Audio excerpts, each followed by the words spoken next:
All. இந்த வீடியோவில் நம்ம கரடிகள் அதாவது பியர்ஸ் பற்றின சில இன்ட்ரெஸ்டிங் ஃபேக்ட்ஸ் எல்லாம் பார்க்க போகிறோம். கரடிகள் அப்படின்னா மொத்தம் ஒரு 8 வகையான கரடிகள் இருக்கான்.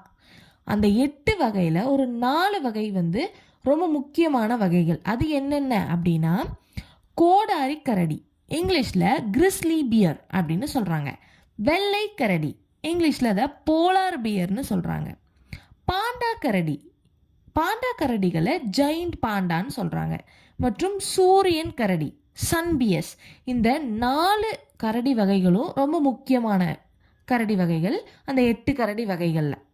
நெக்ஸ்ட்டு அதோட உணவு பழக்கங்கள் என்னென்ன அப்படின்னு பார்த்தா கரடிகள் ஆம்னிவோரஸ். ஆம்னிவோரஸ் அப்படின்னா சர்வாகாரிகள் அப்படின்னு சொல்கிறாங்க தமிழில். ஆம்னிவோரஸ்னால் போத் இதுவும் மர வகைகளையும் சாப்பிடும் அண்ட் மீட்டும் சாப்பிடும். அவை பழங்களும் சாப்பிடும், தேன்கள் சாப்பிடும், மீன்கள் சாப்பிடும். அதாவது இறைச்சியும் சாப்பிடும், மரம் செடி கொடி அந்த மாதிரி அந்த வகைகளையும் சாப்பிடும். அதுதான் ஆம்னிவோரஸ்ன்னு சொல்லுவாங்க. ஸோ இவைகள் வந்து தேன், பழங்கள், மீன்கள் மற்றும் கறிகள் அதையெல்லாம் சாப்பிடும். ஆனால் பாண்டா கரடி இருக்குல்ல, ஜெயிண்ட் பாண்டா, அது பெரும்பாலும் பாம்பு மற்றும் சாப்பிடுகின்றன அப்படின்னு சொல்கிறாங்க. பாம்பு இருக்குல்ல அதை சாப்பிடும், மூங்கில்கள் இந்த மாதிரியும் சாப்பிடும். பாம்பை மட்டும் சாப்பிடாது, மூங்கில்களையும் சாப்பிடும், அதை பாம்பையும் சாப்பிடும் அப்படின்னு சொல்கிறாங்க. நெக்ஸ்ட்டு ஹைபர்னேஷன், இடைவிடுதலை அப்படின்னு சொல்கிறாங்க. அப்படின்னா என்ன அப்படின்னா சில கரடிகள் குளிர்காலத்தில் வந்து இடைவிடுதலை முறையை பயன்படுத்துமா, அதாவது ஹைபர்னேஷன் முறையை வந்து பின்பற்றுது. அது என்ன அப்படின்னா இந்த நேரத்தில் வந்து அவை சாப்பிட்டாமல் நீண்ட நேரம் தூங்குமா.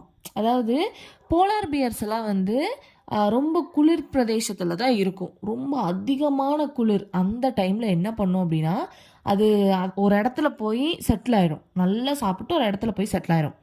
அந்த இடத்த விட்டு அது நகரவும் முடியாது. அந்த அளவுக்கு அந்த இடத்துல கிளைமேட்டிக் கண்டிஷன்ஸ் எல்லாம் இருக்கும். ஸோ அதனால் வந்து சர்வைவ் பண்ண முடியாது வெளியே வந்து. ஸோ அது நல்லா சாப்பிட்டு ஒரு நீண்ட உறக்கத்துக்கு போயிடுமா, ஒரு பிரேக் எடுத்துக்கும் அந்த மாதிரி சொல்லலாம். ஸோ அது நல்ல ஒரு உறக்கத்துக்கு போயிடும், சாப்பிடக்கூட எந்திரிக்காது அந்த மாதிரி. அதை தான் வந்து இடை விடுதலை, ஹைபர்னேஷன் அப்படின்னு சொல்கிறாங்க. அது வந்து ரொம்ப நாளைக்கு தூங்கிட்டே இருக்கும் அந்த மாதிரி. நெக்ஸ்ட்டு வந்து உயரம் எவ்வளோ இருக்கோ அதோட இடை எவ்வளோ இருக்கும் அப்படின்னு பார்த்தா கரடிகளோட உயரம் வந்து 3 அடி முதல்ல 10 அடி வரை இருக்குமா. ஒரு மனுஷனை விடவுமே ஹைட்டாக இருக்கும். மனுஷன் சராசரியாக 6லேருந்து 7 அடி இருப்பான். 6 அடி மேக்ஸிமம் 7 அடி, இது 7 அடியே இருக்க மாட்டாங்க. ஸோ அதை விட அதிகமாக 10 அடி வரைக்கும் கூட ஒரு அடல்ட்டு கரடி வந்து இருக்கும். அந்த அளவுக்கு பெருசாக இருக்கும். அவற்றின் எடை வந்து சுமார் 60 கிலோ. சின்ன கரடினா 60 கிலோவில் இருந்து 600 கிலோ வரை இருக்குமா ஒரு கரடி. நெக்ஸ்ட்டு அதாவது அதுக்கு சிறந்த மனப்புலன் இருக்கா அப்படின்னா கரடிகளின் மனிதர்களை விட 7 மடங்கு அதிகமான மனப்புலன் உள்ளது. 7 மடங்கு அதிகமான மனப்புலன் வந்து இருக்கா நம்மளை விட. பல கிலோ மனப்புலன்னா ஞாபக சக்தி. பல கிலோமீட்டர் தூரத்தில் இருந்தாலும் உணவின் வாசனையை கண்டுபிடித்து அதை வந்து தேடி போகுமா. ஸோ அந்த அளவுக்கு அதோட கெப்பாசிட்டி இருக்குது. ரொம்ப கிலோமீட்டர் தாண்டி ஒரு தேன் அந்த மாதிரி இருக்குது அப்படின்னா அது இங்கிருந்தே அந்த வாசத்தை கண்டுபிடிச்சி எந்த டைரக்ஷனில் இருக்குது அப்படின்னு சொல்லி கரெக்டாக அந்த அளவுக்கு அறிவு கூர்மை இருக்குது கரடிகளுக்கு. மரங்களில் ஏறும் திறன். கரடிகள் வந்து இப்போது தேன் எடுக்கணும் அப்படின்னா தேன் மரம் மேலே இருக்குது அப்படின்னா அது மரத்துலேயே ஏறி போய் தேன் எடுக்குமா.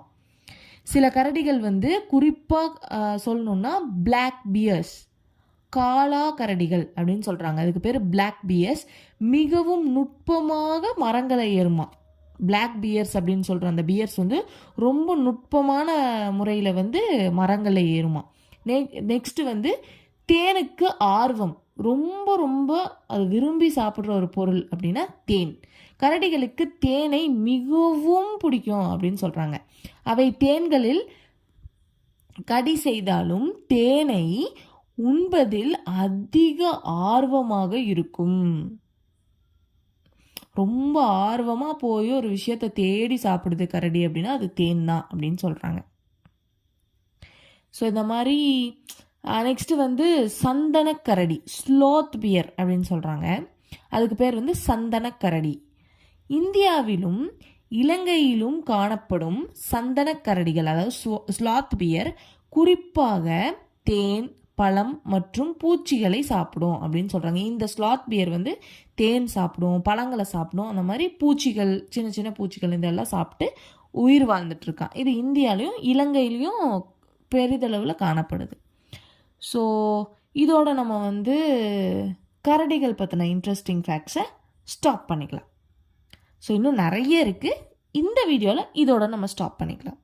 அண்ட் நெக்ஸ்ட் இந்த வீடியோவோட ஸ்பான்சர் பைமோட் அப்படிங்கிறது ஒரு ஆன்லைன் ஆப். இந்த ஆப்பில் வந்து நீங்கள் க்ளாசரிஸ், வீட்டுக்கு தேவைப்படுற சில திங்ஸ் எல்லாம் நீங்கள் வாங்க முடியும். ரொம்ப ஈஸியாக வீட்டில் இருந்தபடியே ஒரு ஆப்பை எடுத்தோமா, அதில் ஆர்டர் பண்ணோமா, டெலிவரி பண்ணாங்களா, நீங்கள் எங்கேயும் வெளியே போய் எதுவுமே ரொம்ப கஷ்டப்பட்டு வாங்க வேண்டிய அவசியமே இல்லை. இங்கே வீட்டில் இருந்தே உங்களுக்கு என்னென்ன தேவைப்படுதோ அதை வாங்கலாம். அது நிறைய டிஸ்கவுண்ட்ஸ், ஆஃபர்ஸ் எல்லாம் கூட கொடுக்குறாங்க.